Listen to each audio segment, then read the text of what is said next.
Today I'm going to be doing a video about DNA. To start off with, what is DNA? Deoxyribonucleic acid, also known as DNA, is a self-replicating material which is present in nearly all living organisms as a main constituent of chromosomes. It is the carrier of genetic information. DNA is composed of two chains that coil around each other to form a double helix carrying genetic instructions for development. Like I said before, DNA is a self-replicating material. So let's expand on the process of DNA replication a little bit. There are 5 enzymes that play a crucial role in DNA replication. The first is helicase. It breaks down the hydrogen bonds that hold the DNA together. Here's an example. Comes in and works with DNA polymerase to make the primer and tell the DNA polymerase where to start. Here's an example. DNA polymerase then replicates the DNA molecules to build a new strand of DNA. Here's an example. Ligase then comes in and glues sugar and phosphate together. As you can see here, it's filling in the gaps between them. Let's now talk about mutations. There are 2 main types of mutations. Let's get into gene mutations first. Gene mutations is when DNA makes genes and genes code for proteins that make up different traits.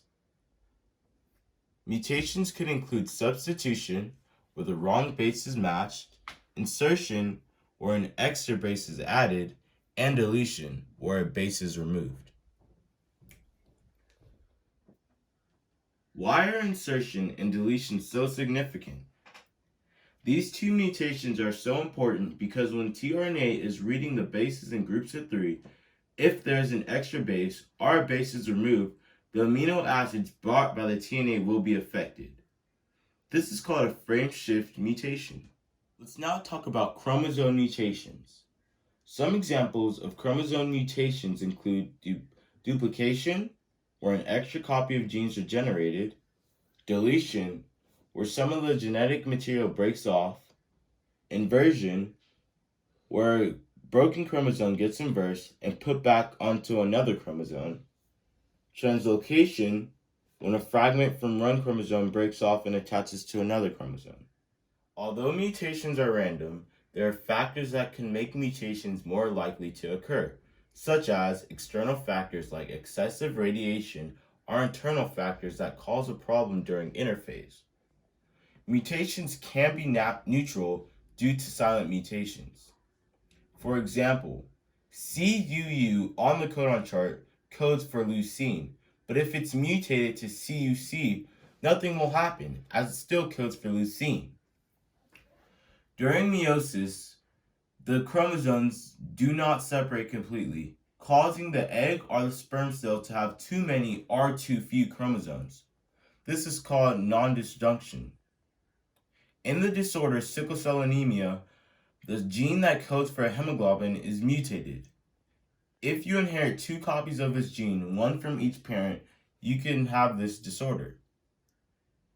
This will make it difficult for your red blood cells to carry oxygen as the shape is irregular. Now talk about protein synthesis. Protein synthesis is the process of creating protein molecules. Most of the cells in a human contain DNA, which is in the nucleus.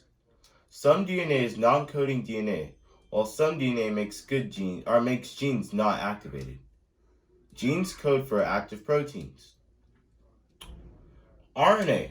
RNA stands for ribonucleic acid, which is a long single-strand chain of cells that processes proteins. Transcription. The process of transcribing or making a copy of genetic information stored in a DNA strand into a complementary strand of RNA, messenger RNA or mRNA, with the aid of RNA polymerase. Translation. The process of translating the sequence of a messenger RNA, mRNA, molecule to a sequence of amino acids during protein synthesis. mRNA. mRNA conveys genetic information from DNA to the ribosome, where they specify the amino acid sequence of the protein products of gene expression.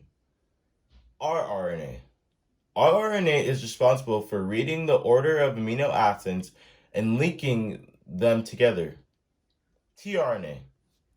tRNA's job is to read the message of nucleic acids, or nucleotides, and translate them into proteins, or amino acids. Ribosomes. Ribosomes are cell structures that make protein. Codons are a sequence of 3 nucleotides which together form a unit of genetic code in a DNA or RNA. Amino acids. Amino acids are tiny chemicals that play a crucial role for the body. They are referred to as the building blocks of life. Each amino acid can be attached to each other to produce an endless variety of larger particles known as proteins. dsDNA.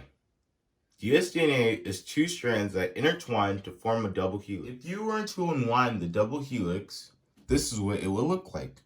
Sugar is called deoxyribose because it's missing a hydroxyl group at the 2' carbon, which is present in ribose. Because of this, nucleotides in DNA are called deoxynucleotides. Nucleotides attach to each other in the DNA strand by phosphodiester bonds. The phosphate group of one nucleotide binds to the 3' oxygen of the neighboring nucleotide. The 2 DNA strands interact through non-covalent hydrogen bonds.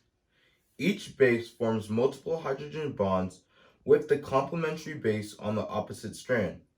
Each unit is called a base pair. As you can see, these are the hydrogen bonds. The geometry of A to T and G to C base pairs is the same, allowing for the base stacking in the helix. One turn of the helix is about 10 base pairs. Here's an example. The regularity of the helical structure forms 2 repeating and alternating spaces called the major and the minor grooves.